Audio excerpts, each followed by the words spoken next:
ये कहानी एक ऐसे डॉक्टर के ऊपर आधारित है जिसे अपने पेशेंट से ही प्यार हो जाता है। उसके बाद वो डॉक्टर उसके साथ क्या क्या करता है वो हम आज की एक्सप्लेनेशन में देखने वाले हैं। आज मैं जिस मूवी को एक्सप्लेन करने वाला हूँ इस मूवी का नाम है एक डेंजरस मेथड और ये मूवी 2011 में रिलीज हुई थी। मूवी की स्टार्टिंग स्विट्जरलैंड से होती है जहाँ कुछ लोग मिलकर सबीना नाम की लड़की को डॉक्टर के पास लेकर जा रहे थे और उन लोगों को ऐसा करने के लिए सबीना की माँ ने ही बोला था क्योंकि सबीना हाइस्टीरिया नाम की बीमारी से पीड़ित थी। यह एक तरह की ऐसी बीमारी होती है जिसमें इंसान खुद पर काबू नहीं कर पाता और वो बहुत सारी चीजें एक साथ करता है जैसे हंसना रोना और भी बहुत सारी चीजें। थोड़ी देर के बाद सबीना के पास डॉक्टर आते हैं और वो सबीना से कहते हैं कि मैं तुम्हें जल्द से जल्द ठीक कर दूंगा लेकिन इसमें मुझे तुम्हारी मदद की जरूरत पड़ेगी जहाँ मैं तुमसे कुछ पास्ट के क्वेश्चन पूछूंगा ताकि मैं ये जान सकूं कि ये बीमारी तुम्हें हुई कैसे। डॉक्टर कार्ल सबीना के पीछे बैठ जाते हैं और उससे सवाल पूछना शुरू कर देते हैं और डॉक्टर सबीना के पीछे इसलिए बैठते हैं ताकि सबीना उन्हें देखकर अपना कंट्रोल खो न दे। इसके बाद सबीना की बातों की वजह से हमें पता चलता है कि सबीना को यह बीमारी उसके डैड की वजह से हुई थी क्योंकि जब सबीना काफी छोटी थी तो उसके डैड तब से ही उसे टॉर्चर करते हुए आ रहे थे।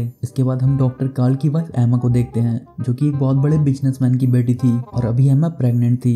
सबीना के ऊपर काम करते करते डॉक्टर कार्ल ये चीज नोटिस करते हैं कि सबीना दिमाग से बहुत ज्यादा तेज है। अगर वो इस बीमारी से बाहर निकल जाती है तो वो बहुत सारे लोगों की मदद कर सकती है और जो एक्सपीरियंस उसने इस बीमारी में आकर किया है इसकी वजह से वो लोगों की हेल्प भी कर पाएगी। इसके अलावा डॉक्टर कार्ल अपनी वाइफ को एमा को भी इसके बारे में बता देते हैं। इसके बाद हम अगले सीन में फिर से देखते हैं कि डॉक्टर कार्ल सबीना से फिर से कुछ पूछताछ कर रहे हैं जहां डॉक्टर कार्ल सबीना से पूछते हैं कि तुम्हारे डैड ने तुम्हें पहली बार कब मारा था। तब सबीना उन्हें बताती है कि जब मैं 4 साल की थी तब मेरे हाथ से एक प्लेट नीचे गिर गई थी जिस वजह से नाराज हो गए मेरे डैड ने मुझे पीछे मारा था। सबीना ये भी कहती है कि पहले मुझे पीछे दर्द हो रहा था लेकिन इसके बाद मुझे इन सब चीजों में काफी मजा आने लगा था इसलिए जब भी डैड मुझे पीछे मारते थे तो मेरे डैड से ज्यादा मुझे मजा आने लगा था। ये सब सुनने के बाद डॉक्टर कार्ल समझ जाते हैं कि इतनी कम उम्र में इतने सारे टॉर्चर होने की वजह से सबीना की हालत हो चुकी है इसलिए वो सबीना को ठीक करने के लिए अपनी पूरी जान लगा देते हैं। इसका असर ये होता है कि सबीना की हालत में इतना ज्यादा सुधार आ जाता है कि वो डॉक्टर कार्ल के साथ दूसरे पेशेंट्स को ठीक करने में उनकी मदद करने लगती है। इसके बाद हमें 2 साल बाद का सीन दिखाया जाता है जहाँ डॉक्टर और कार्ल एमा मिलकर डॉक्टर फ्रूट के पास जाते हैं और डॉक्टर फ्रूट ही एक ऐसे इंसान थे जिसने पेशेंट से बात करके बिना किसी दवाई के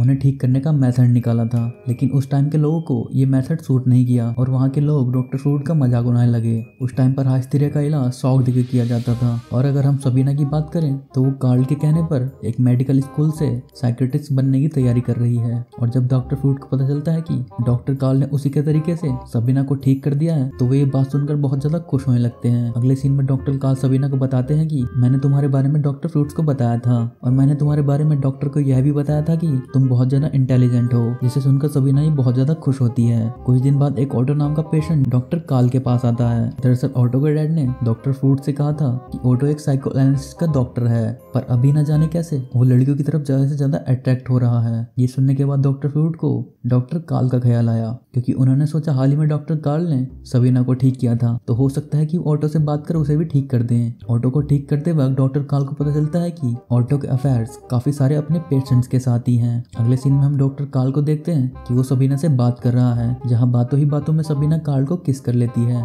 ये देखने के बाद डॉक्टर कार्ल सबीना को कुछ नहीं बोलता क्योंकि वो भी सबीना को पसंद करता था। अगले सीन में डॉक्टर कार्ल को पता चलता है कि ऑटो हॉस्पिटल से भाग गया है क्योंकि वो अपने डैड से परेशान हो गया था और वहाँ से भागते वक्त वो डॉक्टर कार्ल के लिए एक लेटर छोड़कर जाता है जिसमें लिखा था कि मुझे तुम्हारे और सबीना के बारे में सब कुछ पता है इसलिए तुम उसके साथ अपना अफेयर स्टार्ट कर दो।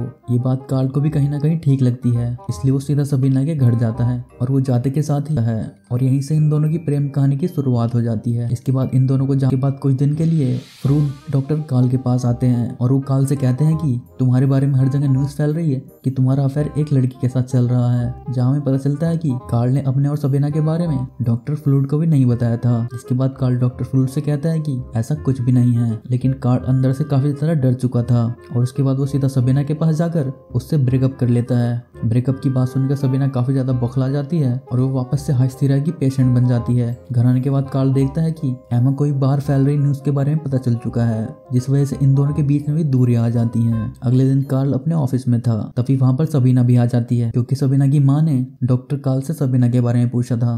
लेकिन कार्ल ने सबीना की माँ को बोला था कि अब मैं सबीना का इलाज नहीं कर रहा हूँ। और जो कार्ल ने सबीना की माँ को कहा था और ब्रेकअप की वजह से ही सबीना उसके ऑफिस तक आई थी, लेकिन सबीना वहाँ पर ज्यादा देर तक नहीं रुक पाती, इसलिए वो वहाँ से चली जाती है। इसके बाद सबीना डॉक्टर फ्लोर्ड से हेल्प मांगती है क्योंकि उसे आगे की पढ़ाई के लिए किसी सहारे की जरूरत थी, क्योंकि जब तक सबीना कार्ल के साथ में थी तो सबीना की पढ़ाई का जिम्मा कार्ल ने ही ले रखा था। उसके बाद जो लेटर सबीना ने डॉक्टर फ्लूइड को लिखा था, इस लेटर में सबीना ने अपने और कार्ल की बात लिख दी थी। उसके बाद डॉक्टर फ्लूइड कार्ल से उसके बारे में पूछता है, लेकिन डॉक्टर कार्ल उससे साफ मना कर देता है और वो बोलता है कि सबीना के साथ मेरा कोई लेना देना नहीं है। ये सुनने के बाद डॉक्टर फ्लूइड को काफी ज्यादा गुस्सा आता है और वो सबीना की हेल्प करने से उससे मना कर देता है, क्योंकि डॉक्टर कार्ल की मना करने के बाद उसे लग रहा था कि सबीना झूठ बोल रही है, लेकिन सबीना अपने और कार्ल की बात बिल्कुल सच बोल रही थी। और इसके बाद सबीना अंदर से बहुत ज्यादा टूट जाती है। उसके बाद सबीना डॉक्टर कार्ल के पास जाती है और वो डॉक्टर फ्लूइड को सब कुछ सच बताने के लिए बोलती है। इधर कार्ल भी एमा के साथ उस शहर को छोड़कर जा रहा था, लेकिन सबीना के काफी ज्यादा जिद करने पर कार्ल भी उसकी बात मान जाता है और वो लेटर के जरिए डॉक्टर फ्लूइड को सब कुछ सच बता देता है। पहले तो डॉक्टर फ्लूइड सबीना से उससे माफी मांगते हैं और उसके बाद वो उसे अपने पास बुला लेते हैं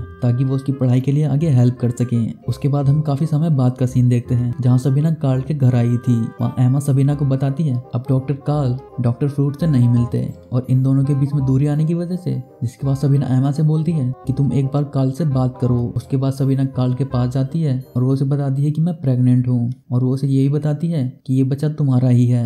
और ये सुन के कार्ल बहुत ज्यादा खुश होता है। जिसके बाद सबीना रोते रोते अपने घर चली जाती है और कुछ इसी तरह से मूवी यहाँ एंड हो जाती है। तो दोस्तों आई होप कि आपको आज की एक्सप्लेनेशन पसंद आई होगी और इस मूवी की IMDb रेटिंग है 6.4 स्टार आउट ऑफ 10। अगर आपको एक्सप्लेनेशन पसंद आती है तो आप मुझे सपोर्ट करने के लिए मेरे चैनल को सब्सक्राइब करके बेल नोटिफिकेशन जरूर दबा देना और मैं मिलता हूँ आपको नेक्स्ट वीडियो में। तब तक के लिए बाय बाय।